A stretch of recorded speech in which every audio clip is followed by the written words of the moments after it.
shit at the pilot. He stepped up his head. Niggas be broken, be sober, but still talking shit like And he they fumbles the football at the They say end that of they got it, time money, these niggas gon' say that they got it. Oh my God. Get out with the key to success and these niggas gon' blame it on talent. They don't wanna see you win.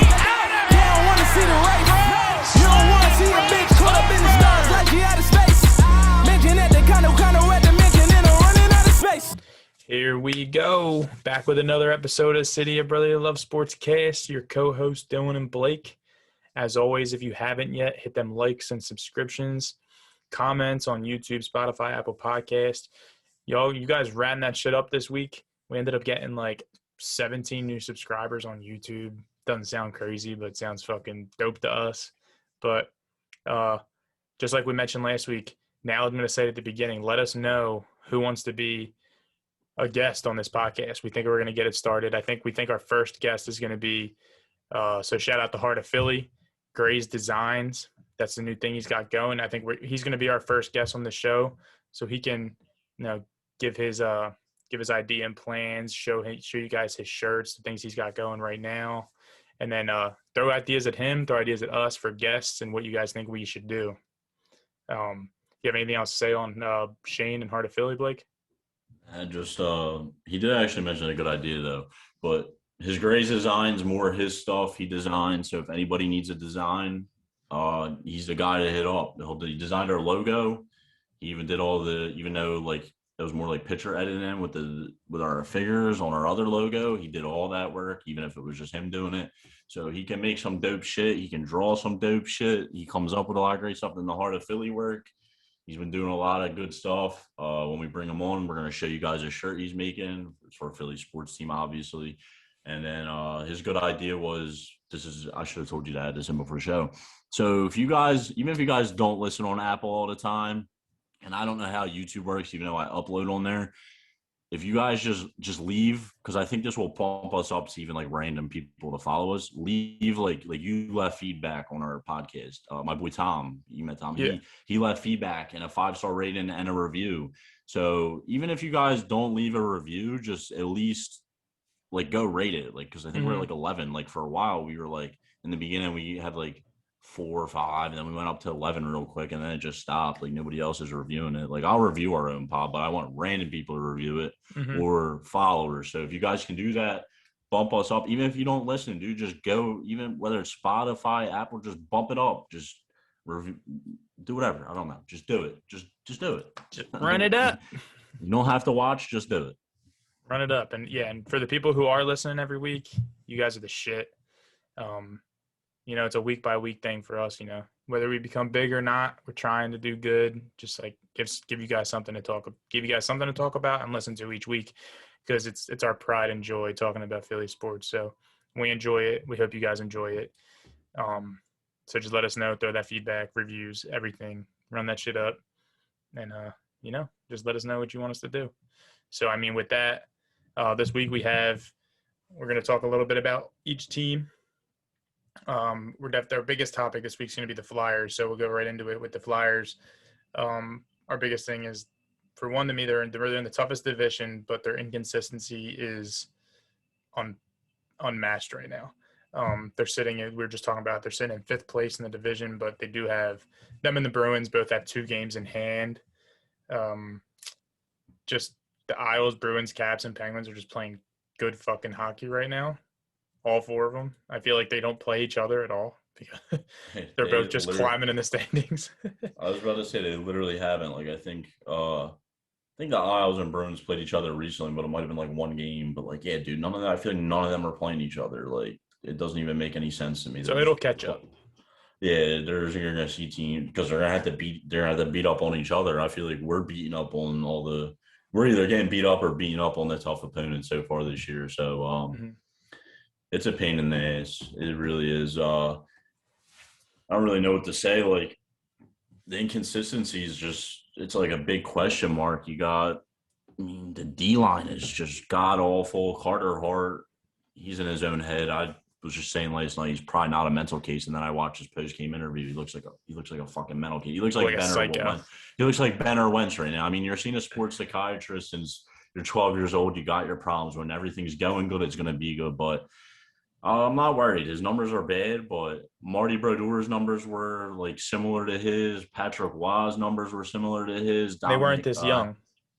no, it was like through their first however many games too. But Oh, yeah, okay. they definitely weren't this young. Maybe I'm thinking maybe like a Waugh or Brodeur was probably this young. I don't know about Hasheek. I'd have to look it up. But like just through their first 80 games, and I think one of them was like through their first 50. Their numbers were very similar to Hart. So it's like this city just needs to stop panicking. You got people saying send him back down. I don't think he needs to go back down. I think he just needs to work with the goalie coach, or if they need to get a new goalie coach. And the defense definitely in front of him doesn't help. I'm not subscribed to the AP or the Athletic. I should honestly, but I knew they posted an article saying how many goals were literally on him this year. At the time, it was like 43. It's more now, and I'm assuming there probably is something he could bail us out on, because your goalie needs to bail you out. But Yeah, when definitely.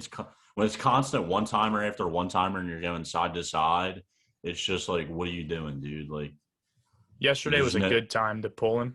He did not look good at all. No, he didn't. Yeah, he got at least bail you out on one of them. Like even the one that was like short, close to him and like short or his glove side, I was just like, you got to save that, bro. And the one Like, went right over his shoulder. And I think he let the 1-5 in from Yeah, that was as well. bad. It was just That was bad. It was a bad. good time to pull him and put Elliott in, because when Elliott's in, he's been looking good. So He's the better one, and it's crazy because he's playing good in front of the D. But the D, he's at about a D out there. The D still is a problem. Like yeah, they've been better getting out of the zone, but they aren't still there. And I think they have one too many. You can have puck moving defensemen on this team, and that's a good thing. But 90% of them are offensive minded. Like Provy's offensive minded, but his defense is sound. He's really good. Braun's defensive. Hag's defensive. I don't know. They get scratched sometimes. Like they've been rotating the defenseman a lot. And then you got Gustafson, which he's been good at times, but his defense sucks. And then Ghost is the same way. Ghost has been hitting the net a lot more, thank God, finally. But it's the same exact thing, dude. Like even Zanheim's not. He's made a couple nice plays, but he's not stepping up. And Philip Myers, he's good, but I need better from him again. Like he was good in the playoff run last year. I need that Philip Myers again. And then just go out and add a defenseman, even if he's on an expiring contract. Like someone was telling me, like it was Frost. He was like, we shouldn't be looking to add. He's like, especially if we're doing this bad. I'm like, well, every presser you watch or anytime you hear AV speaking on any media outlet this year, he keeps saying, I'm trying to do everything I can to win the cup. So that's how he really feels. That means making a move, like whether you want it or not. And I get with the expansion draft coming up, it's risky. Well, that's why you go for a guy maybe you're fine with giving up a third for and just losing him at the end of this year, because a defenseman can do a lot. Fuck it, I'm to the point where he's probably gone in the offseason, it sounds. I don't know what you got to give up. I would give up like my next two first. It sounds wild as fuck.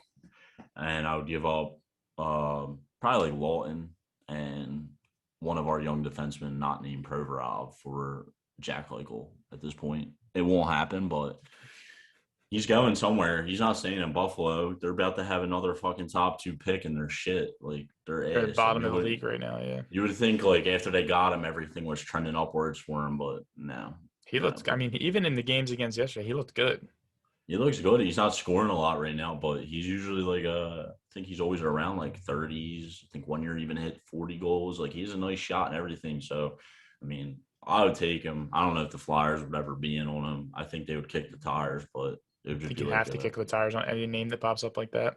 Yeah, exactly. I mean, even if they wanted to trade for like Taylor Hall, who's on an expiring deal, I'd be about it because they need another guy to drive line play.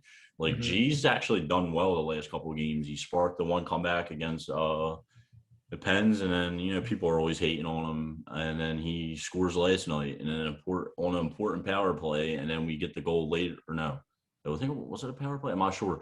And then we scored in the power play again later, and it was Ghost. So he's been a part of 2 major comebacks so far, 2 important ones at that. Because if not, then we're 0-4 in our last 4. So. Yeah, it's ridiculous. I mean, and then but we talk about the defense. Obviously, it's the biggest issue. But like, then you also have these games where you're coming up against like the Caps, and you're putting 37 shots on net, and you're only scoring once. You know what I mean? So like the inconsistency is that dude balled. Their goalie. That game, I know he did play unreal. Like not gonna lie, like we let up some weak goals and some weak shit that they shouldn't have been. They shouldn't have got some of those shots off so easy that they scored on. But Their goalie stood on his head. Like like you do got to find a way to beat the goalie at the end of the day, but he stood on his head. I just expect. I mean, if you're putting almost 40 shots on net, you got to get at least more than I'm one with past. I'm with you. It happens, but that's my Especially if you main want to concern. compete for a cup. Yeah, forward play isn't even my main concern. It might be around playoff time because there might be a time where we need, a guy to step up and just start scoring goals. That's what you really need, like TK to do that. He's not doing it. He just doesn't do it. You need somebody, even Giroux, your Voraceks. Yes, I know you guys are playmakers and assist a lot, but when it comes time and if we're in the playoffs, you need to be scoring goals. It's just outside of JVR, Coots, and like Farabee and Giroux lately, it's nobody else is producing. Mm-hmm. So like, I mean, the fact that they have those guys split up, thankfully, that's why they're being able to score on all lines. But outside those four, you're not seeing much. Coots was on a tear too. He was like on the best point streak of his career, I think, the last couple weeks. So, and Blanton's been playing well too, but he's been playing a lot better since the beginning of the year. But yeah, dude, I don't know. He got like dumped on his head last night too. Where was that shit? No call for that, and no, not even looking into it for suspension. Nothing. That dude should be suspended for it, especially because I seen someone post something about Voracek for a bullshit interference call 2 years ago getting suspended for 2 games. It should have been a penalty just on the flip, and then the fact that he pushed him down too as he was in the air. That needs to be a penalty and a suspension off the bat. Like, yeah, dude, it's wild, bro.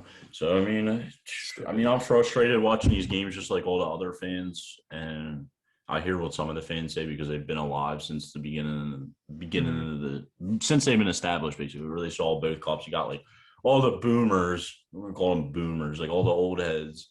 They're out here and they're like, who were alive for the last cup. Yeah, like I was arguing with one dude, like he called me an idiot for my Giroux tattoo, and I was just like, shut up, dude. Like nobody cares. I was like, I know more hockey than you. I was like, get out of my face. And he started naming like all these people in the Broad Street Bullies. He was like, you don't think I know my Flyers history, you idiot? I was like, get out of my face, dude. Like you got all these people, they just come at you and they're so frustrated with the team. I get it. I'm a diehard. I get fucking mad every game. Oh, we went through it with the Eagles the whole season. The Eagles do it to every team. Does it to me in this city except the Phillies because there's 162 games. So there might be a game here and there where I get mad about, but spread out. I'm not gonna get mad on a nightly basis with them like I will with the Sixers, Flyers, Eagles. But I know how to calm myself down. Some fans just say shit, and I love it because the one group I'm in, the admin just screenshots all the dumb shit for the last 2 comebacks, and you just post everybody's shit. And it's just every time someone says something, there's like 5 people a night saying dumb shit, and he just posts them all over the place. That's so funny. That's funny as shit. Doing that. Should take a wall of notes for everybody on our timeline. And just put it down on your wall, yeah. I'm the sure notes of everybody that talks shit. I'm sure people are going to be coming at me later this season, so we'll see. Who gives a fuck? So then, obviously, we hope that hopefully the Flyers fucking get their shit together, get their consistency down. Outside of that, the other team that's playing pretty active. So Ben and Joel ended up not playing in the All-Star game, which was fine. I mean, if they don't play, get hurt, something like that, it's whatever. Their barber, I guess they go to the same barber. He ended up having COVID, so now one's coming back Friday, one's coming back Saturday. So Joel's missing 1 game, Ben's missing 2 games, which is the Bulls and Timberwolves, I want to say, something like that. Those 2, something like that. But outside of that, more and more each day, the Eagles or the fucking Sixers have to make a fucking move. It's pissing me off. So the Nets signed Blake Griffin to the rest of the season deal, right? And that just showed me that the Sixers need to do something, because as that doesn't combat JoJo at all, that just gives them that bench depth that I specifically have been talking about that they don't have. And now they're working on that bench depth, and now they're getting a little more scarier than, how we originally portrayed them to be. And we knew they were going to be a threat before Harden and before Griffin. Yeah, like And a lot of people are like, Blake Griffin's like done, like he ain't the same Blake. And that's fine, dude. He ain't Clippers Blake, and he isn't 2 years ago Blake, where Blake was averaging 24, fucking giving us 100 through 2 games against us that season. I don't know if you remember, he was going off on us, snap. He was snapping that whole year. He's been hurt, I think, since he only played like 18 games last year, and he's only played like 12 or something this year, maybe 20. Real low. It's something dumb. And you can tell he's just dogging it out there. Like, I'm not saying he's capable of the 24 points a night, but I'm sure he's still capable of 16 to 18. Yeah. He'll give you better defense in that lineup. He's a big body, and on a nightly basis, whether it's Steve Nash or whoever wants to make that decision, he can play the 5. Like, depending on who the other center on the other team is. Like, he ain't gonna play against Joe. No. But it's like he can play the 5 against other teams. So like they can go with that in their lineup, and I'm sure they're not done. That's the scary part. Like, whether Andre Drummond might get bought out, he's gonna probably, if he doesn't get traded. And guess where Andre Drummond's gonna go? Probably That's there. your Lakers. Yeah, and I'm not saying all those stars are gonna work out, but that would be scary. But I don't know, dude. It's something not to worry about right now. They haven't all played with each other because KD's been hurt. I think, and I'm going to be honest, it's not even a hot take. I think you just see how good Harden is right now. It's MVP'd, and then it's Harden, and then LeBron's down. Absolutely. Everybody says. I think Harden deserves to be second in that conversation right now. So he's playing a great ball. Kyrie just shooting guard. They're missing KD. They add Blake. So their lineup's going to be scary 1 through 4, to be honest, because Blake, he's just going to be matched up with whoever. He ain't going to see any doubles. He ain't going to see anything. You know, it's basically like their whole team. You can't double anybody on that team. You can't at all. So what's going to happen? But I still like our chances, but we got to go add. I still want them. They got to add Kyle Lowry. Yeah. This is one thing I got to say to this city, and I like him. I like Maxey a lot. You like Maxey a lot. I do. But this is the NBA, people. This isn't hockey. This isn't football. This isn't even baseball. Baseball, usually your young kids don't come up. And when they do finally come up at 22, 23, they're stars already pretty much. Their batting's crazy. Well, Maxey isn't going to have an impact on this team for the next 2 to 3 years unless his 3-point shooting gets amazing. Like, it's just he's good, but he's not. You could see what he did this year, and it was great, the little flashes we got, but he's not going to play any playoff minutes. And, like, keeping Thibault at this point is way more important than keeping him. So if you got to trade one or the two, you trade for Kyle Lowry. And I hear people complaining, oh, well, Lowry's declining. Where is he declining? He just had 19 assists the other night. You're just saying he's declining because of his age. But CP3's still balling at 36. Lowry's going to be 35 soon. He's 34. They're the same type of player. The league's so different nowadays. It's not as physical. It is a lot of conditioning. It is hard on your body. But you can see these older guys and these guys who are good at basketball, especially someone like Lowry, I think he would still be good, like, for another 2 years. So if you have to give up Maxey and your late picks that are meaningless anyway for the most part, you go and you get Kyle Lowry. And then you go and you add the backup for it, whether it's Bjelica or it's Thad Young or whoever else in the league. You know, it's what you do. You got to do that because I think that move – it might not win us a finals, but I think it can get us to the finals. Yes, like I think we could beat the Nets with that move. Like I think if we can beat the Nets, you can beat anybody in the West as well. That's my biggest thing right now. Yeah. And with Maxey, you can beat the Lakers. With Maxey, I agree. If you need to dump him for Lowry, you have to, because like you said, that 2-3 years to get him to his, like, what you would call his prime of him being better, our finals window is going to be nearing the end or gone. Yeah. So right now, we're not in the stage where we're trying to develop somebody to be ready to go win a finals. Like, no, you need somebody that's ready to win the finals right now. Oh. And like you said, Thibault's defense is ready to win the finals off the bench right now. Like, he's a top 5 defensive player in the NBA. He's not. Yeah, I think he's not really touchable right now anymore. Like, I think specifically because of what he's done this season. Yeah, and like I said, don't get me wrong. I love being in Philly. I'm Philly through and through. It's Philly versus everybody. I love our fan base, even though they're so dumb. They're so dumb, but I love you idiots. I love you Philly scumbags. But Maxey, it's like, what's the attachment with him? Like, what have you seen from him that's like making you love this kid? Like, I do love him, but I don't love him for like the feel I have for like a Harper or the feel I have Yeah, for Claude. Not everybody has that feeling, but the feel I have for Claude Giroux, or not the because he feel I plays have, hard. or not the feel that I have for Jason Kelsey, Brandon Graham, Zach Ertz, or I had that feel for Carson, but whatever. Just players that have been here and they've had they've marked their territory, and it's like, yeah, Maxey plays hard, he's good, but I don't have anything to love him except what I saw already.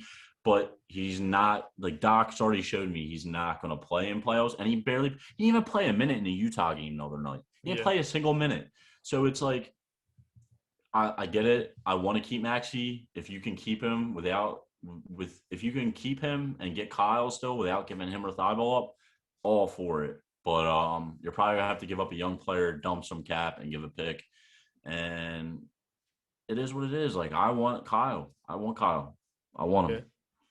So as simple as that. He's the player I want the most. And they need another ball handler. Like, I don't know why people are saying like you can go out and get who were the other two? Etwan Moore and was it George Hill? Yeah, George Hill. Find one of them too. They're cheap, and maybe you wouldn't have Right to give off up the bench. You wouldn't have to give up a Maxey for that. But a Kyle Lowry, I think that move is like more of a needed move. It's not more panicking or doing anything. This is just a smart general move that I think needs to be made now. Yeah. And will it be made? I don't know, but I hope so. We're not staying put. No way. We think we can win a chip this year. We're doing it. But yeah, like I trust Morey more than I've trust anybody on this Sixers team, like in our life right now, to make something happen. Yeah. But that trade deadline, that's in 15 days. That's coming up. So I know it's still 15 days away, but usually by this time, you hear the blow into the ear, you start hearing shit, what's actually going to go down. I know a lot of stuff doesn't happen until the day of. Sometimes shit just drops that fucking final day, but I want to see something happen, and I want to see it happen soon, because the first game back is Thursday night. So when you guys hear this, the first game back will be the Sixers day tomorrow. And they got to do something, man, because I as much as I think they can compete with this team, I don't think they have the lineup to win the finals this year if they don't make a move. And that's not even just the Nets. I think the Nets, it's really the Nets, the Lakers, the Clippers, and the Jazz. Can you sleep on the Bucks still too? Well, the Bucks too, if you stay with this lineup, yeah. Because, I mean, like they have the past 2 seasons, they can go on a stretch of 15 straight fucking wins if they wanted to at any time.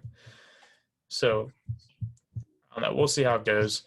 I think now with Ben and Joel out, both with COVID, this was a big time where I wish they made a move already, because you would have somebody to pair up with Toby and somebody. Actually, will probably play a lot now. I'm assuming, and maybe he'll drop 36 again and then pull everybody back in.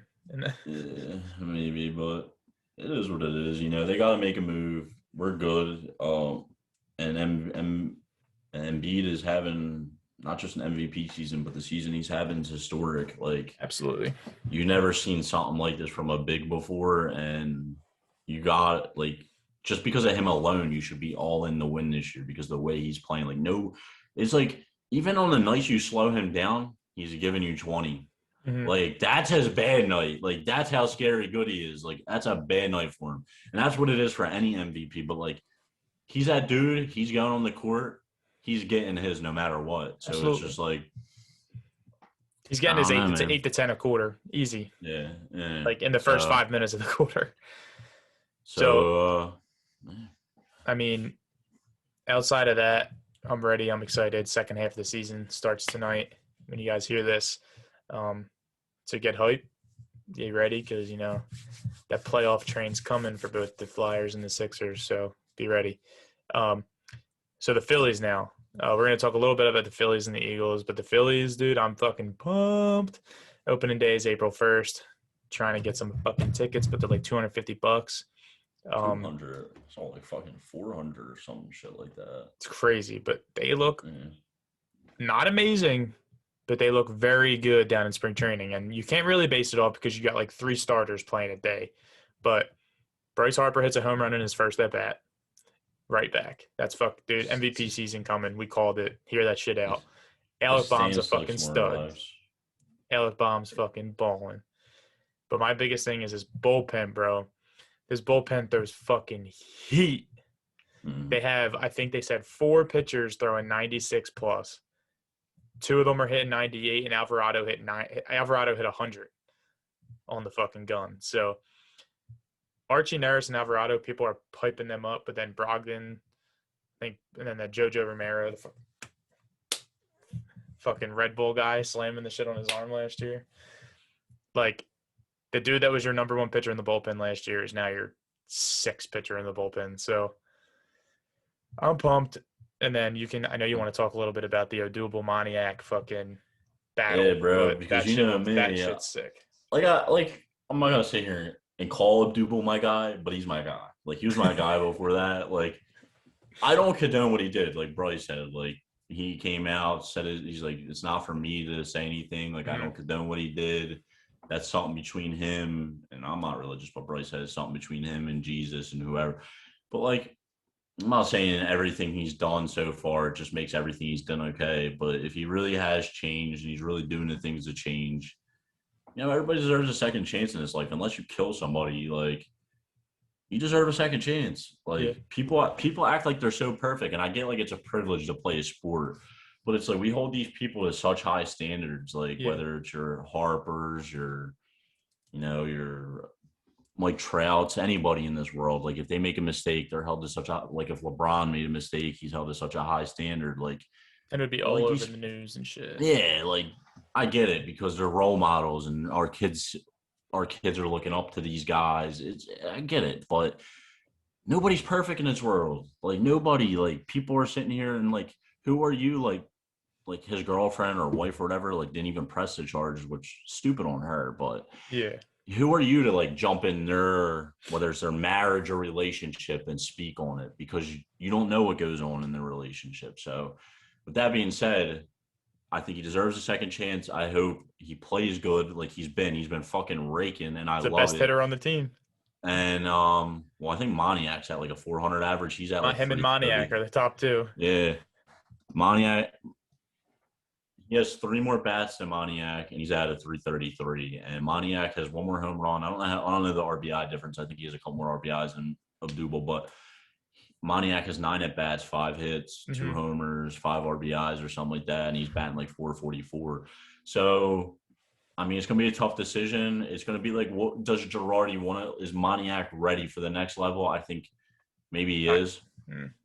And that's what I'm saying. I think Odubel is going to earn that spot. Like, you can kick the Hazleys out of the world. Hazley's just a nice bench piece at this point. They love Kendry, though. Dude, you can't play. I have a better arm than him. Like, I know, but they love it. They love it, like, though. I don't know why. That was the worst thing they ever did. Like, he has speed, but it doesn't mean you know how to track a fucking ball and make catches. He wasn't good in center field. He was okay. Like, he made a couple. Like, he puts himself out of position to make a nice catch every once in a while, and people hype it up. Like, he's not that good, and his arm strength sucks. He can barely hit a cutoff, man. He sucks. His arm's terrible. It's like that's why he was perfect for second base, but he can't even, the position he's great at, he can't even win his job at. It's sad. It's real sad. Like, I hope he bounces back and is good, but it is real sad. It's pathetic. So I hope, there's no doubt in my mind, Odubel's a better hitter than him. Odubel has power too. Not that Kingery doesn't have power. Odubel has power. We've seen him rake before. Yeah, absolutely. So he's one of the best hitters. He won his All-Star season. He was one of the best hitters in the MLB at the All-Star break. I was looking at his stats the other day. It was when him and Franco were the only ones on the team. Everybody had them as like the big star. Like, they're not stars, but like, and he was raking, and Franco kind of rakes. But I just think Odubel got to start, and then I'm sure, like, if you can play center field, I know learning each outfield position, people think it's so easy. It's not. They're all different. They're all so different. Like, people think they're so different. Like, right field is so much different from left field. It's crazy. Yeah. And but like, if Odubel or Moniac, or they're both on a team for future references, I hope you can just be like, hey, we got Bryce in right, Odubel's in left, Moniac's in center, or Moniac's in left, and that's what I want. If they just love Kutch too. And Clutch is older, and that's fine. You can probably rotate him in and out. It's more of the Clutch respect thing, I think, for him. Like Clutch was DH last year, so Yeah. he obviously isn't going to be. He's going to be pinch hitting a lot this year, I think, and they're going to pace him throughout the year. So, like, I think you're going to see whether it's Moniak, Hazley, whoever, they're going to be in the outfield, Roman Quinn, whoever. Mm-hmm. So, really, right now it's so big for Odubel and Moniak because that's why they're being shown off so much is because Quinn and Hazley are both out. Like, they both got hurt. So, them being out is giving Odubel and Moniak. They're basically splitting every game. Like, they're literally been going halves and splitting every game out in center field. And that's my thing, though. They're both raking. They're making it hard as shit to choose. It's like, either way, I think they both deserve a roster spot. And it's just like, it doesn't matter. Like, you either give Moniak a shot or Abdubel's your guy, and that's just nice luxury because at least Abdubel's been in the pros, like he knows. Yeah. Moniak hasn't been up yet, so there's gonna be that young side with him. I think he'll start off hot, he'll go through his struggles, but maybe he could be like a Bomb, where Bomb was the best 0-2 hitter in baseball, best 2-out hitter in baseball last year. He was insane. So Moniak could even be a glimpse of that for a bat. That would be nice. But if not, you got Abdubel. This lineup's going to be scary to go because JT. And Reese is going to be the deciding factor because I know Abdubel, if he starts, is going to give me 270-plus average. People haven't even talked about Reese. That's what I'm saying. So I like he's not getting on any spring training under his belt. So he's the biggest question mark on this team. Coming back from injury, yeah. And if he's not good this year, it's going to be time to look for it's going to be time to maybe look for a third baseman or a first baseman because you're going to either move Bomb to first and you're going to look for third. And maybe that could be like a Bryant. Depends how Bomb's defense elevated it during the offseason. Yeah. His defense doesn't get better. You got to move him over, dude, that's my take for everything, dude. Like, I'm absolutely loving what I'm seeing. I'm not watching every game. I haven't really watched one. I watched like one, maybe. It's just so they're not even televising them. Yeah, I've been watching like highlights for the most part and a lot of score updates, like just going and checking on my own to see who's doing what each day. And I'm liking what I'm seeing in spring training. Like you said, I can't go off it, but I'm seeing a lot of good things. So that's the good part. And I'll fucking run through a damn wall for Archie already. I'm going to run through a wall. Dude is perfect for Philly. Absolutely perfect. Yeah. And I'm going to run through a wall for him. MLB came out today. I think I texted you earlier. MLB came out today, and they put out their rankings for starting rotations, MLB starting rotations. And obviously they had the Dodgers and the Padres and the Yankees at the top, but they had the Phillies at 8. And, I mean, we were above the Braves, which I was surprised because the Braves have a damn good rotation. I think they were disrespecting. They just have a lot of question marks because of injuries, though. They do. And Soroka and Fried were both hurt, and then Ian Anderson was a rookie last year, so you don't know if he's going to – if Wheeler can be what he is in the second half of every damn year, in the first half, it's a big question mark. He's a lot of good. And I think he was better at times in the first half with JT as a catcher now, especially. And if he can be that guy, because I think he has better stuff than Nola. It's not against Nola. I think he just has I think he has better heat. I think he has better stuff. Like, just in general, I think, like, even JT loves him. Like, JT's crazy about him. I think Nola's good, and I hope Nola can find that Cy Young for him again, but I'd like them. He's going to be your one no matter what, but Nola needs to stay consistent throughout the whole year. Eflin's the make or break for me. And Eflin, people are really hoping he builds off last year because he had like a 4-point-something ERA, which is decent. It's not great, but if he can get down to like high threes or like real low fours, I'll be ecstatic because that's my guy. I actually love Eflin. And then you got Spence. He's gassing 97 on the mound in spring training. And you Chase love to Anderson see that. Is going to be your. So your rotation, and I don't know what they're doing with Vinny V. I saw he started today. Bullpen. He's going to be a bullpen arm. Because Chase Anderson and Matt Moore are looking like the 4 and 5 right now before Howard comes up. Yeah. But both of them have looked solid too. So, I mean, like, if you just give me a solid, like, with this bullpen being 10 times better, just give me 5 innings. Like, you don't got to give me 6 or 7 if you're the 4 or 5 pitcher. Just give me 5 innings. Give me 5 innings, line up 2 runs. That's what you should be looking for with, like, even like an Eflin. Like, Eflin's shown Eflin's even went complete games. He even went deep into the 8s, but Exactly. He's had a few games where he's gotten out early. But That's going to happen. I'm hoping he's like like 6 is the perfect number, like 6 right there. Just give me 6. That's all I want. Just 6. That's what I'm saying. Like Nola Wheeler, they need to get giving you 7 with shutouts every now and then, complete games. Eflin's got to be giving you 6 with 7, 8 sometimes. Yeah. And those back 2 guys have to be giving you 5 or 6 and letting up minimal run, like letting up. I mean, I know it's hard. Baseball is the hardest sport. I specifically think the hardest sport to play and specifically to pitch in. But you're a professional, and that's what we're relying on this year because we know we're going to hit. Our pitching is obviously the biggest question mark as it was last year, but we were one save away from it being in the playoffs last year. Literally missed the playoffs by 1 game.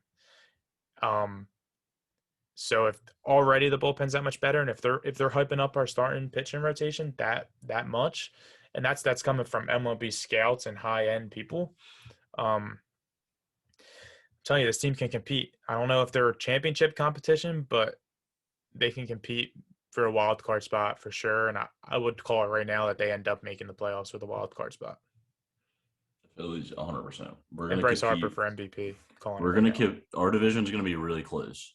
Mm-hmm. And we're going to compete for that. Even though the Nats still have a good rotation, their bats are poop, in my opinion. Yeah, they have Trey Turner. Yeah, they have Soto. They're just not as deep. I'm kind of a Soto hater. I think he's so hyped up. I think he's good, but I just think he's so hyped up. Like, I think Acuna is way better than him. It happens.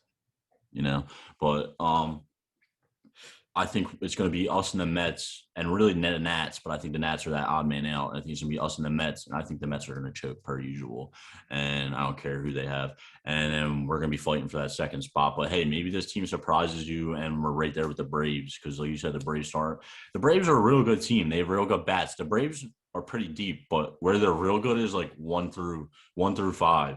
And so if you can get probably some of the best in the MLB. I think personally, I think it is. I think their 1 through 5 is fucking crazy. I think that's their strength. And I think if you can shut their 1 through 5 out or contain them, and and I think our bats are going to be just as good. Yeah. So I think we're going to go off this year. I think there's only a couple people really saying that.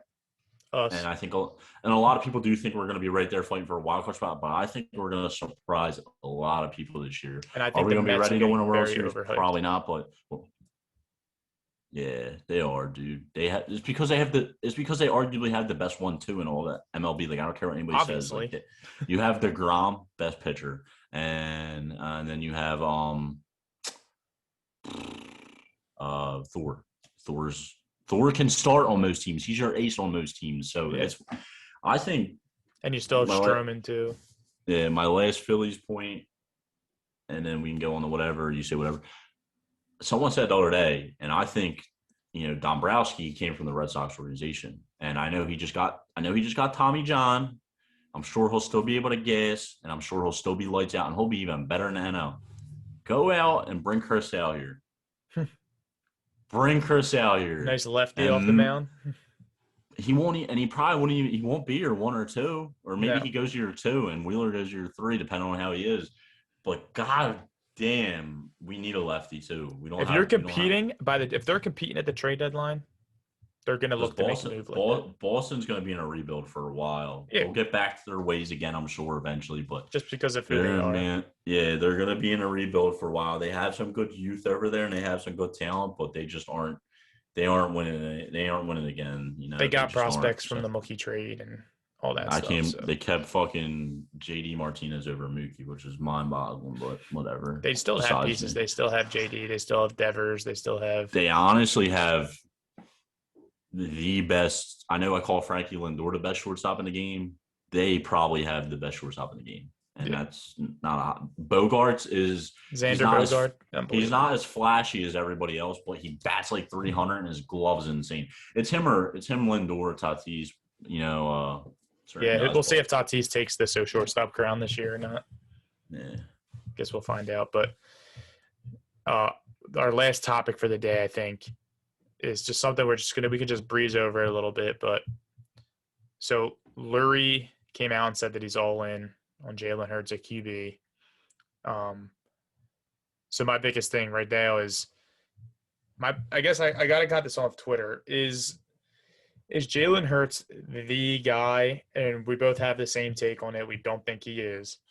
So then I can ask that question of, do we think Lurie and Howie are on the same page? And I don't think so either. I think Chris Lurie's coming out saying this, and I think he's basically just telling Howie this is how it's going to be type thing, kind of. But I don't know still if think Howie's going to look at a QB, sadly, and see, and I get it. You got to let it hurt, and I'm for it now. I'm give him an opportunity. I told everybody for months. I said, even though I'm a Carson guy, and we were Carson diehards. I said, if Hurts ends up being a guy, I said I'm going to support him, and I support him. I think the kid's cool as fuck. I think he has swag. I think he has the mental makeup to make it in this city. I'm going to knock – I think his character and his leadership qualities are amazing. Now, if he can be good, I will right my wrongs. I will admit my wrongs. I'm not going to – if he balls this year, which I kind of have a feeling he might if he's the starter, I'm not going to be on him right away my first year because I know everybody's going to do that. Like people done it with Lamar. Look at Lamar. I don't care what anybody says. There's still people who love him, don't think he's that good.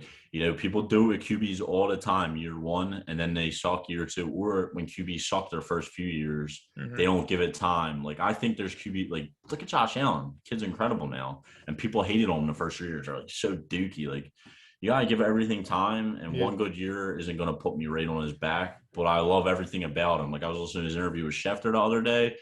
The kid's great. He's a great attitude. He's going to think he's going to be a real key piece in that locker room. Like I'm not saying Carson wasn't a good leader, but I think he's going to be even better leader than Carson. I just don't know if he's going to be as talented. Like I think he has talent. I just don't think I think he does throw a nice ball, but I don't think his arm strength's good. No, it's not. I'm not going to – this isn't a knock session. This is the most I've hyped him up on this pod, and I'm going to hype him up. And I'm not going to be sitting here nitpicking at every little thing because I feel like I was doing that a little bit last year because people were doing it to Carson, so I feel like I was being petty Betty. I'm not going to do that this year. I'm going to defend him when I can, but I'm also going to be real about it. And I don't trust this organization, though. And, like, I'm still for taking a Zach Wilson. You know what I mean? Even if it's going up to 2. People are going to hate me for that, but, hey, or people are going to think I'm stupid for that. Hey, we all have our own opinions on who we want in this draft. Chris Mortensen, he's close to the Eagles. He reported that too. Like there's growing concerns around the office that there's people, I don't know if it's the office or people around the franchise that are saying they think Zach Wilson should be the guy. Like they think he should be targeted. Like we should target him. We should go for him. And Chris Mortensen's close to his team. He was right on the Wentz case right away. Him and Shefty were cracking that shit for weeks. Yeah, they're quick. So I'm not going to think and I know you can't always trust report, but I believe this guy. He's been around. He was Shefty before Shefty, and he's still around. So I trust him. I trust what he's saying. Doesn't mean we're going to take a QB, but you know, the owner gets what the owner gets, dude. They're like the scouts. We wanted Justin Jefferson. They took Jalen Reagor. Scouts wanted, I don't know who it to, but they wanted a ton of different options. There were so many different. They took Jalen Hurts. Yeah. So what the owner and what the GM wants, why have scouts if you're not going to listen to them? You know what I mean? Exactly. So like I said to you, I said to a few other people, if you think what Lurie said is going to happen, it could because Lurie said it, but I don't trust these two at all. And I don't hate Lurie. I love Lurie. I think he's a great owner. But I think he needs and I think it's his team and he's allowed to have a say. But clearly he's trying to be too much of a football guy, and you're not that. He's not. Like I give you credit. You found Andy Reid. You brought Doug P here. Chip Kelly even was working out for a little bit, but he was an experiment that didn't work out. And now you're hiring Nick. So I trust you with the coaches, and I trust some of your decisions, but I not when it comes to players, man. You took JJ because you had some buddy out there at Stanford who you were out there watching games with, and you just took him for that reason alone. So come on, man. So nonsense. I don't know. I'm gonna be behind Hurts if it happens, but whatever. I'm on the same page. I'm gonna back the dude, but like you said, I'm not gonna be the person that's gonna hop hop right on the bandwagon just because he has the first 3 games of the season. We go 2-1 or 3-0 because he's having great games. I'm not going to do that because I'm not going to sit here and be fake and rag on him all this time because I don't think he's going to be that great of a quarterback.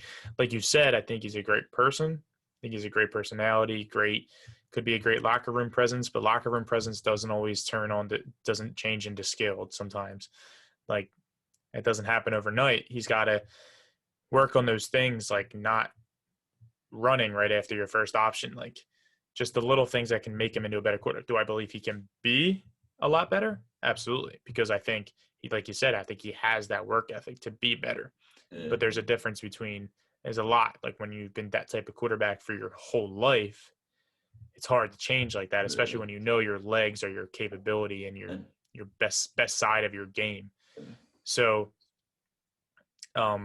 with that, he's our quarterback. And I mean, I'm with you on the Zach Wilson, but at the same time, I'm like, I'd rather go get a skill player like a Parsons or somebody and let him run it out for a year. And if it's shitty, then we run it with a QB next year. But then you see a guy like Dak getting his 4-year, $160 million, and then now you think, do we even have a shot at the division?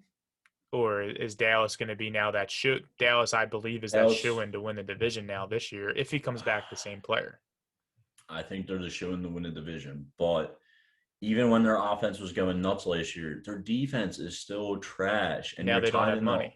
And their cap isn't there. Like, it's bad now because I don't know what it is, but they didn't have a lot of money left, and now they just signed Dak. So, I'm not ragging on them. He certainly didn't deserve that money. I like Dak. I'm a fan of him. I'm a fan of the work he's been doing off the field and stuff like that. But he's good, but I still don't think Dak's Super Bowl quarterback good. He's not the second best player in the NFL, and that's how he's getting paid. Yeah, and it's something else, dude. And yeah, I mean, I don't know with this Eagles team either, though, what we're gonna do this year. Like record-wise, I can't wait till we get down the line and we're doing episodes on the record because I'm going to pick them, I think, to win more games than I think most are, which is crazy. And this isn't me being like a fake fan or me believing this because I'm not like that. I'm always – and our schedule is tough as fuck. But,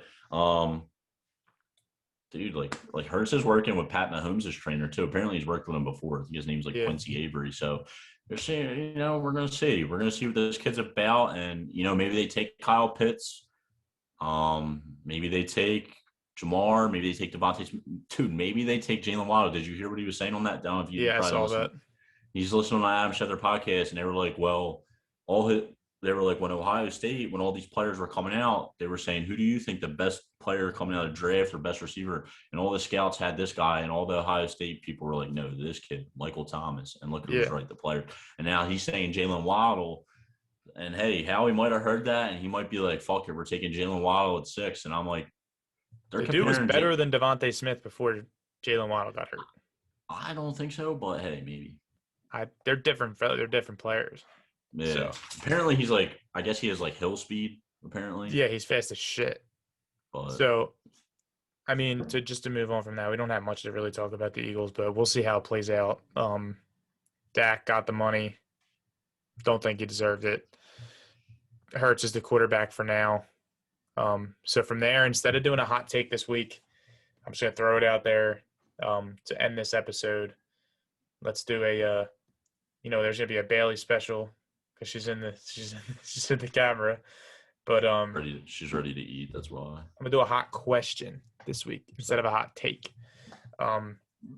Next week we're gonna do a little bit of a St. Patty's Day special. It might come out a little early, it might come out a little late, a different day because of St. Patty's Day. But we're gonna try and run it up and talk about our favorite all-time players and how we rank the top 10 all-time players in Philadelphia. But for this week, what team is closest to winning a championship for the city of Philadelphia, and when exactly is that going to happen?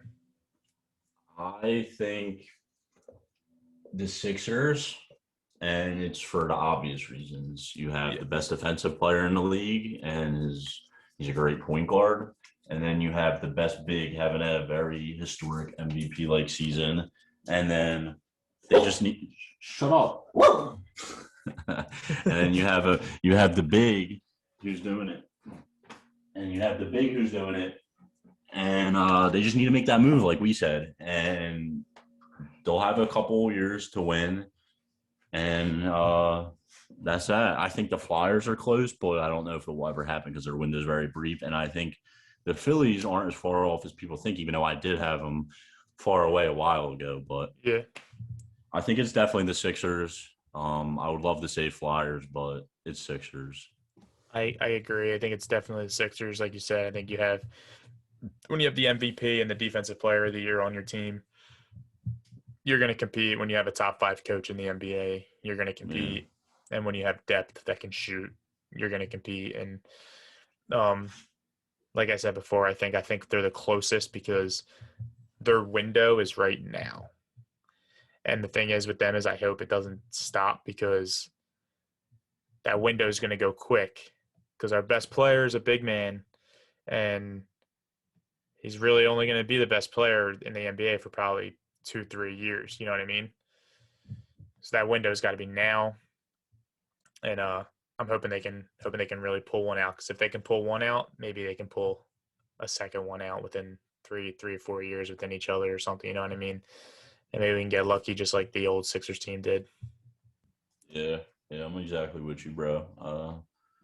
I guess we're going to find out real quick. Like I said, still booking it because I know Morey, and time after time again, Morey's shown the trade his later first-round picks or just in general and make a move to try to help the team. So he's going to do that. And book us in for Broad Street in June, baby. Absolutely. Book us in for Broad Street in June twice. Yeah, hopefully twice. I feel it. I feel the Flyers are going to come around eventually and get the consistency rolling. But Sixers, shoe us in. We're going to be on Broad, and we're going to be on Broad in June or July. And I'm saying that with facts, bro. Saying that with a lot of I'm saying that with like McGregor confidence, like it's going to happen. So facts. So we'll see. That's the epi this week. Run that shit up, just like we said in the beginning of the episode. Rewind back to the beginning. Get your information on Shane Gray and Gray's Designs. Message us, message him. He's on. We'll tag him in the post this week. Tag all of his pages. Run that shit up. Run his shit up. Hit him up if you want something. Other than that, that's all we got. We out.